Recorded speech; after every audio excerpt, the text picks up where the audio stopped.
विख्यात अर्थशास्त्री professor TN. Srinivasan जी, हमारे मंत्रिमंडलीय सहयोगी, बिहार के मुख्य सचिव श्री ए.के. चौधरी जी, यहाँ उपस्थित देवी और सचिवों, मैं सबसे पहले स्टैनफोर्ड से आए हुए अपने मेहमानों का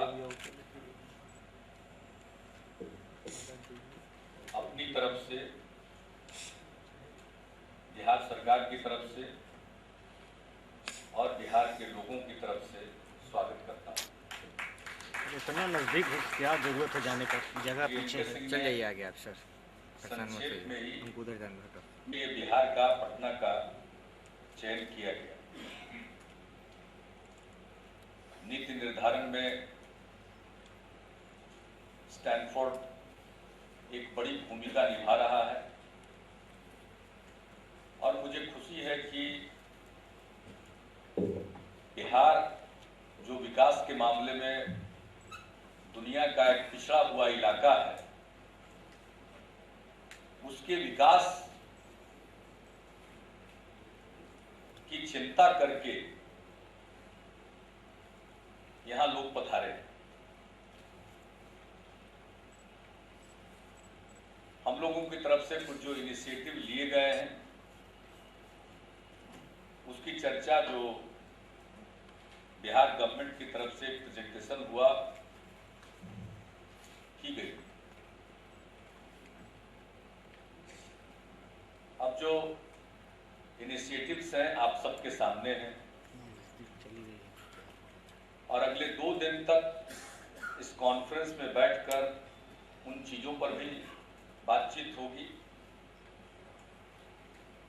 और यहाँ जो चर्चा होगी, मुझे पूरा विश्वास है कि इसका लाभ हम सब लोगों को मिलेगा। टी.एन. श्रीनिवासन जी, इनके बारे में ठीक ही कहा एन.के. सिंह जी ने कि किसी परिचय के मोहताज नहीं है। हम सब लोगों को खुशी होगी, वे हमारा मार्गदर्शन करेंगे और जो इस कॉन्फ्रेंस के लिए उनका जो पेपर है, उसके कुछ अंश देखने को मिले। मुझे तो कुछ मामलों में बहुत प्रसन्नता हुई है आपके विचारों को देखकर, खास करके एनडीसी के बारे में आपने जो कहा। ये नेशनल डेवलपमेंट काउंसिल एक रिचुअल की जगह हो गई। सारा सब कुछ तैयार होता है, एक दिन के लिए एनडीसी की मीटिंग हुई, उसमें सब लोग बोल लेते, किसी की कोई बात सुनी नहीं जाती। जो पहले से तय रहता है उसको कहा जाता है अडॉप्ट कर लीजिए, अडॉप्ट कर लिया जाता है। तब उस एनडीसी का क्या मतलब है जिसमें डिस्कशन टू वे न हो। सेंट्रल गवर्नमेंट राज्यों के लिए कुछ तय कर देती है और राज्य उसको मानने के लिए मजबूर होते हैं, और दूसरी तरफ कहीं अगर कोई डेफिशिएंसी उनके नीतियों के चलते पैदा होती है तो उसको भी नहीं मानते। अब ये बिहार जैसा राज्य इतना पिछड़ा हुआ है, जब इस देश को आजादी मिली थी, वैसे तो टी.एन. श्रीनिवासन साहब का ठीक कहना है, आंकड़ों स्टैटिस्टिक्स की समस्या है, पूरे देश में समस्या है, तो हमारे यहाँ तो थोड़ी समस्या और ज्यादा होगी। आजादी जब मिली थी तो बिहार की हालत ये थी कि पूरे देश में जितना चीनी का उत्पादन होता है उसका एक बड़ा हिस्सा लगभग 25% बिहार में होता है।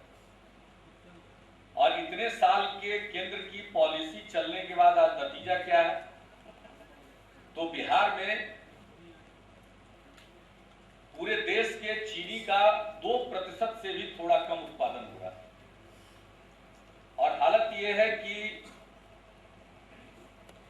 पूर्वी भारत के बारे में चर्चा न करें, अगर बिहार की चर्चा करें तो बिहार में सही मायने में ग्रीन रिवॉल्यूशन नहीं आया, वो उत्तर में आया। और एक नहीं अनेक कारण गिनाए जा सकते हैं, बहुत सारी बातों की चर्चा की जा सकती है जिसमें बिहार पिछड़ता चला गया। और आज हालत ये है कि बिहार का जो पर कैपिटा इनकम वो नेशनल एवरेज का लगभग 1/3। हम इतना ज्यादा पीछे चले गए और इसके लिए हम कोई केंद्र पर दबाव नहीं बना सकते हैं कि ऐसे इलाकों के विकास जहां ये सारी बातें होती। जब एनडीसी का गठन किया गया, नाम ही है नेशनल डेवलपमेंट काउंसिल, यानी पूरे नेशन के डेवलपमेंट का की चर्चा करने की वो संस्था है।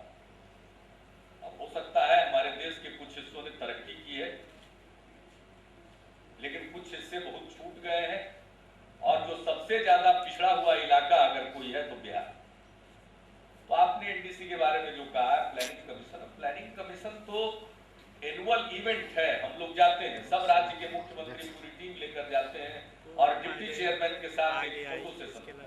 नहीं, हमारे सेक्रेटरी 3 साहब बैठे घंटा हुए हैं, बोल मीटिंग रहे चलती है। हैं। हमारी मीटिंग तो 3-3 घंटा चली है, 2 बार, पिछली बार, इस बार भी काफी हम लोग चर्चा करते हैं। और मैं सच कहूं, अभी का जो प्लानिंग कमीशन है उसकी पूरी सिंपैथी हमारे साथ, उनका पूरा सपोर्ट है। अगर उनका वश चले तो हमारे लिए पैसा बढ़ा दें, लेकिन हम सब जानते हैं कि प्लानिंग कमीशन के पास और कुछ है, पैसा नहीं है कि अपनी मर्जी से बढ़ा दें। हमारे यहाँ बिहार में भी ये मिरर कॉन्फ्रेंस क्यों होना चाहिए, इसके लिए बड़ी जरूरत है। मैं उस पॉइंट पर आऊंगा। अब कहीं हमारा प्लान साइज बढ़ता है तो बिहार में बहुत लोग कहने लगते हैं कि केंद्र ने इनको बहुत दे दिया, प्लानिंग कमीशन ने बहुत दे दिया। इतनी मतलब जिसको कहिए कचरा ज्ञान चलता रहता है। ये लोगों को मालूम नहीं है कि प्लानिंग कमीशन जो भी देता है सेंट्रल असिस्टेंस, वो फॉर्मूला ड्रिवेन, वो कोई बहुत ज्यादा नहीं दे सकता। हम लोगों ने घंटों जो बातचीत की तो उसका नतीजा हम लोगों को मिला 70 करोड़, 70 करोड़, जिसमें एक हिस्सा ग्रांट है 20-22 करोड़ और बाकी लोन। तो यही कह सकते हैं कि वो अपने रिजर्व से कह लीजिए, अपने डिस्क्रिप्शन से कह लीजिए, वो दे सकते। तो प्लानिंग कमीशन में चर्चा बहुत होती, लेकिन जिस इलाके का विकास करना है उस इलाके के लिए वो भी मजबूर है, वो ज्यादा कुछ नहीं करा पाते। तो planning commission, development, national development council, इन सब चीजों के बारे में पूरे देश में बात होनी चाहिए। आखिर क्या मतलब, अगर संस्थाएं बने तो वो अपना पर्पस सर्व करें। अब पूरे देश का विकास होना, अब ऐसा तो संभव नहीं है कि इलाके का विकास हो जाए और उसके आधार पर हम मान लें कि हमारा एवरेज पर कैपिटा इनकम इतना बढ़ गया और उसके हिसाब से बिहार जैसे लोगों की स्थिति देखी। दूसरी बात आपकी है पॉवर्टी के बारे में। अब ये इस देश में पूरा खेल चलता है, एनएसएस के डेटा के आधार पर हम तय करते हैं कि पॉवर्टी कितनी है, कितने लोग हैं बिलो पॉवर्टी लाइन। अब वो हर बार जब आंकड़े आते हैं तो गरीबी मिट जाती, दूर होती जा रही। हमारा एक तबका है इस देश में जो कहता है कि नहीं एनएसएस का जो डेटा है ये ठीक नहीं है साहब। अब उतने गरीब कहां है जितना एनएसएस बता रहा है। अब बताइए साहब, 25% गरीब थे, 26% घट के 21 या 22% पर आ रहे हैं। हमारे यहाँ बिहार के बारे में था 42-43% थे, वो घट करके 32%। हम जब लोगों के बीच में जाते हैं तो हम देख रहे हैं कि हमारे यहाँ अगर कितना भी कंजर्वेटिव एस्टिमेट लिया जाए तो 50% से ज्यादा लोग पॉवर्टी लाइन के नीचे होंगे। लेकिन एनएसएस के हिसाब से हो जाएगा कि हमारे यहाँ तो गरीबी घट गई, गरीबी रेखा के नीचे रहने वाले लोगों की संख्या घट गई, इसलिए हमारे जो एलोकेशंस है फूड ग्रेन के और बाकी सब चीजों के वो और घट जाएंगे। हमारे यहाँ तो भी बड़ा भारी विवाद चल रहा है। यानी जो सेंट्रल गवर्नमेंट जितना फूड ग्रेन देती है उसके हिसाब से हम लोगों ने पॉवर्टी लाइन डिसाइड की, क्योंकि आपको बताया गया इसके लिए ये टारगेटेड सब्सिडी है उसको मिले। अब सब लोगों को लगने लगा कि अब तो अनाज मिलेगा, अब तो केव ऑयल मिलेगा, किरासन तेल मिलेगा। तो पूरे चारों तरफ हंगामा हो गया कि साहब हमारा नाम छूट गया, हमारा नाम छूट गया, हमारा नाम छूट गया। हम उसके पहले से बता रहे हैं, प्राइम मिनिस्टर साहब से मिलकर के हमने कहा कि भाई मेरे यहाँ कम से कम 1 करोड़ फैमिली है जो पॉवर्टी लाइन के नीचे आए। अब वो मीटिंग होती रहती है, लेकिन जो फूड ग्रेन का कोटा है वो नहीं बढ़ता। वो 65 लाख फैमिली को कवर करने वाला। तो जब 65 लाख फैमिली को ही कवर करेगा तो पॉवर्टी लाइन के नीचे जितने लोग हैं सबको तो हम दे नहीं सकते। और ये सेंट्रल गवर्नमेंट किसकी, बीपीएल फैमिली। ऐसा लगा बीच में 15 दिन के हम विलियन हूं, यानी मेरा गुनाह है कि हम कूपन लिख के गरीब तक उसका अनाज और किरासन तेल पहुंचाना चाह रहे हैं। ऐसा प्रोजेक्शन हो रहा था जैसे लग रहा है बिलियन है, कह रहे हैं भैया गरीब और ज्यादा है, सेंटर से मांग रहे हैं वो दे। तो आपने जो लिखा उसके बारे में कि जो एस्टिमेट्स होते हैं, कभी कैलोरी के आधार पर, कभी इनकम के आधार पर, ये सब इनसफिशिएंट है। इसलिए पॉवर्टी का मेजरमेंट करने का तरीका होना चाहिए। और अब तो ये तो स्टैनफोर्ड का मिरर कॉन्फ्रेंस है, यहाँ अलग शर्मा जी बैठे हुए, पीछे शैवाल गुप्ता को हम देख रहे हैं। हमने तय किया है कि एम सिन्हा इंस्टीट्यूट और ये शैवाल गुप्ता जी जिसके मेंबर सेक्रेटरी है आदरी, और इंस्टीट्यूट ऑफ ह्यूमन डेवलपमेंट अलग शर्मा जी का, ये और गवर्नमेंट ऑफ बिहार उसमें पूरा उसकी मदद करेगी। हम चाहते हैं पॉवर्टी पर एक इंटरनेशनल स्टैंडर्ड का सेमिनार पटना में हो, और ये नेशनल पॉवर्टी के बारे में डिबेट ठीक ढंग से हो, आखिरकार क्या होना चाहिए। और फिर एनएसएस डेटा आ रहे हैं, फिर अनर्थ होगा। पॉलिसी मेकर्स मान लेंगे कि हमारे यहाँ गरीबी घट गई, अब वो फिर जब पिछड़ गए हैं, उन इलाकों के विकास के लिए जितनी चिंता होनी चाहिए वो नहीं हो रही। इसलिए स्टैनफोर्ड के मिरर कॉन्फ्रेंस के माध्यम से ये जो पॉलिसी इशूज पर चर्चा होगी, मैं तो आपके सामने एक पिटीशन देना चाहता हूँ, दरख्वास्त रखना चाहता हूँ कि बिहार जैसे पिछड़े राज्य की समस्या को सोचकर आपने यहाँ ये मिरर कॉन्फ्रेंस किया। हम आपसे चाहेंगे कि यहाँ से कुछ ऐसी बातें निकले कि दिल्ली में बैठकर जो योजनाएं बनाते हैं, जो पॉलिसी फ्रेम करते हैं, उन तक आवाज पहुंचे। अब हम लोगों के सीमित साधन हैं, इतने कम समय में 16 महीने की अवधि, हम लोगों ने अभी जो साल फाइनेंशियल सेट किया कि साल खर्च उतना जरूर हो जाए, तो हम लोगों ने लक्ष्य रखा था 8,250 जरूर हो, लेकिन हमें खुशी है कि 8,600 को क्रॉस कर दिया। अब इस साल का प्लान साइज हम लोगों ने रखा है 10,200 को। मुझको पूरा विश्वास है कि न सिर्फ हम उसको अचीव करेंगे बल्कि एक्सीड करेंगे। मिनिमम 11,000 करोड़ तक जरूर पहुंच जाएंगे। जो पेस ऑफ डेवलपमेंट है, जिस प्रकार से काम हो रहा है, पहले हमारे तो कोई कैपेसिटी नहीं, capacity to spend was missing. कौन करेगा, सड़क कौन बनाएगा?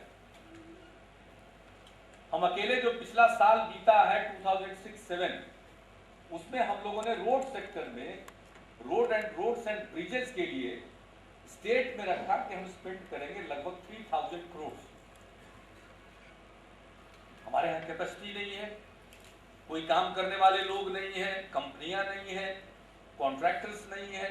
ये सभी परेशानियों के बाद भी अब रोड प्रोजेक्ट्स टेक ऑफ कर गए, अब काम शुरू हो गए और अच्छा काम हो रहा। जब हम आए थे तो लोग कहते थे लॉ एंड ऑर्डर देखिए, लॉ एंड ऑर्डर ठीक हुआ तो उसकी अब कोई चर्चा नहीं करता। अब वैसे तो क्राइम न्यूयॉर्क में भी होता है, कहाँ नहीं होता है। अगर पूरे प्रदेश में जो 8.5 करोड़ की आबादी है, ये सब और इतने गांव हैं, वहां कुल मिलाकर के सारे क्राइम की रिपोर्टिंग करके कोई न्यूज बनता है, इसके अलावा कोई न्यूज बन नहीं पाता। यानी उस प्रकार का लोगों के मन में डर नहीं है, लोग देर शाम तक घूम रहे हैं। अब तो छोटी जगहों पर भी ये माहौल पैदा हो गया, पहले पटना में पैदा हुआ तो लॉ एंड ऑर्डर इंप्रूव हुआ। जब वो हुआ तो लोगों ने कहा कि काम दिखना चाहिए, और सबके मन में था कि सड़क, रोड एक कि बरसात में कैसे सड़क पर काम लगाए, उसमें मिट्टी का भी काम है, तो बरसात में कैसे करें। तो हमने कहा बरसात के बाद शुरू होगा, और बरसात के बाद काम शुरू हुआ। आप जहां जाइए वहां काम हो रहा है रूरल एरिया में। और यहाँ हाल ये था कि साहब सब रोड तो हम लोग ठीक कर रहे थे, जो नेशनल हाईवे, जो सेंट्रल गवर्नमेंट की सड़कें, उस पर उन लोगों ने पूरा पैसा नहीं दिया। तो हम लोगों ने तय किया कि स्टेट अपने रिसोर्सेज से उन सड़कों को ठीक करे, और बाद में हम सेंटर को बिल भेजेंगे, वो पैसा हमको देते रहेंगे, जितना उनको धन होगा उस हिसाब से देंगे। तो ये काम हम लोगों ने रोड सेक्टर में शुरू किया। बेसिक इंफ्रास्ट्रक्चर पर हम लोगों का ध्यान। जनरेशन क्या है, तो 20 मेगावाट 25 मेगावाट यही जनरेशन सब सेंट्रल सेक्टर से बिजली लेकर हम लोगों को दे रहे हैं। तो अब इलेक्ट्रिसिटी के सेक्टर में, एनर्जी सेक्टर में हर चीज पर काम, डिस्ट्रीब्यूशन, सब ट्रांसमिशन एंड जनरेशन, इन तीनों पर एक साथ हम लोगों ने काम किया। जनरेशन इतनी जल्दी संभव तो है नहीं, लेकिन उसके लिए जो कुछ भी करना है हम लोग कर रहे हैं। तो बेसिक इंफ्रास्ट्रक्चर पर हम लोगों का ध्यान है, इरिगेशन। लेकिन हम लोगों ने सोचा कि यहाँ इस राज्य के अंदर हम जो सब बेसिन्स को हम लिंक करें, और उसके लिए हम लोगों का काम शुरू हुआ है, अध्ययन चल रहा है, और जहां फिजिबल होगा उसको हम काम करेंगे। और हम लोगों ने इसको स्टेट प्लान में काफी प्रमुखता दी है, 11th प्लान। यानी हमारा जो 11th प्लान बन रहा है, सेंट्रल गवर्नमेंट की तरफ से जो प्लानिंग कमीशन है उसकी तरफ से एक अप्रोच पेपर आता है। हमने पहली बार बिहार के लिए भी एक अप्रोच पेपर बनाया। अगर आप अप्रोच पेपर को देखेंगे तो मालूम होगा हमारा क्या अप्रोच है, हम किन चीजों को प्रायोरिटी देने वाले। बेसिक इंफ्रास्ट्रक्चर, दूसरी हमारी पूंजी है यहाँ के लोग, ह्यूमन रिसोर्स, इसलिए हमारा ध्यान है ह्यूमन डेवलपमेंट। अब यहाँ स्कूल कहाँ चल रहे थे, टीचर्स नहीं थे, स्कूल बिल्डिंग्स नहीं थे। मैसिव प्रोग्राम लिया गया है, टीचर्स का रिक्रूटमेंट चल रहा है, स्कूल बिल्डिंग्स बन रहे हैं, और टीचर पीपल रेशियो 1:40 हमारा करने का टारगेट है, और उस हिसाब से टीचर्स का रिक्रूटमेंट हो रहा है। तो हमारे बच्चे जाएंगे। फीमेल एजुकेशन नहीं था, फीमेल एजुकेशन को बढ़ावा देने के लिए हम लोगों ने कुछ काम किया है। यहाँ गरीबी बहुत ज्यादा है, लोग अपनी बच्चियों को नहीं भेजते हैं स्कूल, क्लास 6 से मुश्किल हो जाता है भेजना, क्योंकि ठीक ढंग से उसका तन ढकने के लिए बहुत गरीब परिवारों के पास कपड़े नहीं है। तो हम लोगों ने तय किया कि जो अपर प्राइमरी स्कूल है, क्लास 6 to 8 जो बच्चियां जाएगी, सभी बच्चियों को सरकार की तरफ से स्कूल ड्रेस दिया जाएगा। साल में 2 पेयर स्कूल ड्रेस दिया जाएगा। तो ये स्कीम हम लोग अब इसको शुरू कर रहे हैं। इसके बाद क्लास 9 में लड़कियां पहुंचेंगी तो उनको हम बाइसिकल देंगे, वो साइकिल पर जाएंगे। आप यहाँ आए हैं, पटना शहर में भी घूमिएगा तो बाइसिकल पर लड़कियां आपको नहीं दिखेंगी, मोटर बाइक पर भी नहीं दिखेंगी। यानी ये हाल है।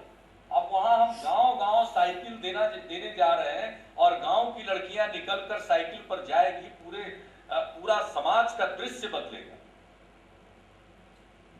जब भारी संख्या में लड़कियां जाएंगी, हाई स्कूल जाएंगी, तो उनको प्रमोट करने के लिए हमने जो पंचायत में रिजर्वेशन दिया उसको अर्बन बॉडीज में हम लोगों ने दे दिया। उसके चुनाव होने वाले हैं, पंचायत के चुनाव हो गए, जहां देखिए वहां आपको महिलाएं मिलेंगी।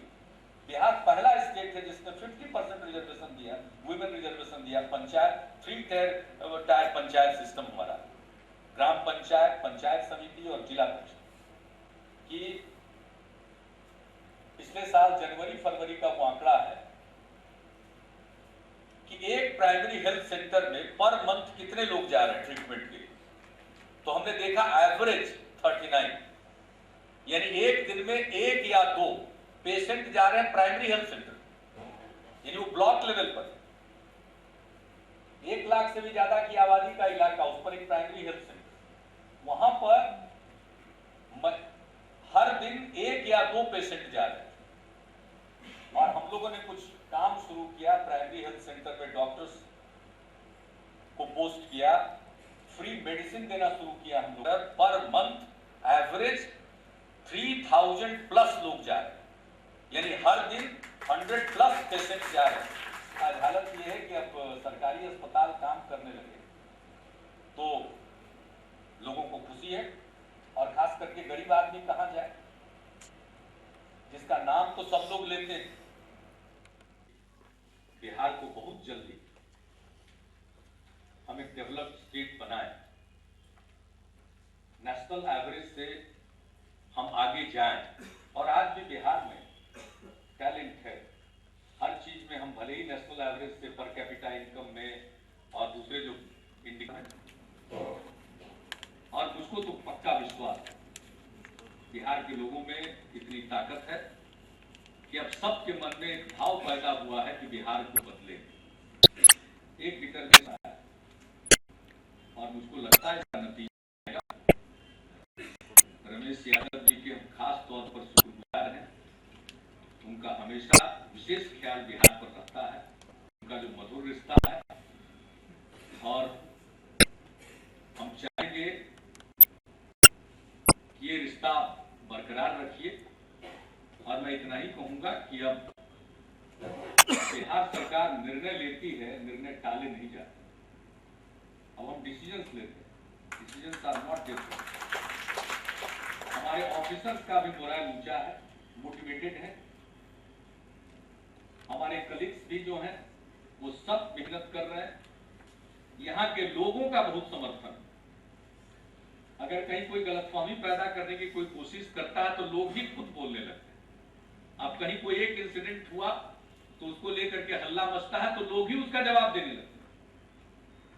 अगर कोई ज्यादा एक्सपेक्ट करता है तो लोग ही कह देते हैं कि नहीं साहब, ये वर्षों का रोग 2 मिनट में चला थोड़ी जाएगा। लोग देख रहे हैं, हमारे इरादों को देख रहे हैं, हमारी नीयत को देख रहे हैं, हमारे इंटेंशंस को देख रहे हैं, हमारे एफर्ट को देख रहे हैं। और उस मामले में आप यहाँ पर आए हैं, मैं आपको एश्योर करना चाहता हूँ उसमें कोई कमी नहीं है, बिहार के लोगों में कोई कमी नहीं है।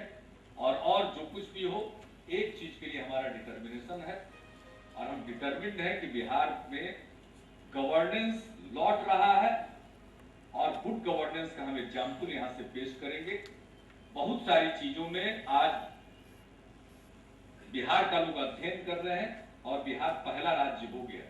हमारे जब डिप्टी चीफ मिनिस्टर बोलेंगे तो ये इनका पेट सब्जेक्ट, ये बताएंगे आप कि किस किस मामले में बिहार नंबर 1 स्टेट हो। वो उसको आर्टिकुलेट करते हैं, सारी चीजों को आपको बताएंगे। तो बिहार आगे बढ़ रहा है, आप सब लोगों का आशीर्वाद चाहिए और मैं शुक्रगुजार हूं कि आपने, I am grateful that the invitation for Stanford had been renewed. Last year also I was invited, but due to drought-like situation, I could not accept it, and I am grateful that you have renewed your invitation. और इन्हीं शब्दों के साथ मैं अपनी बात को यही खत्म करता हूँ, क्योंकि मतलब की बात तो इसके बाद के सेशन से होंगे। ये तो इनॉग्रल ऑब्जर्वेशन का सेशन है, इसमें तो कोई बात होती नहीं है। ये तो देश को लाभ है। आप सबका एक बार फिर स्वागत, बहुत बहुत धन्यवाद। जय हिंद।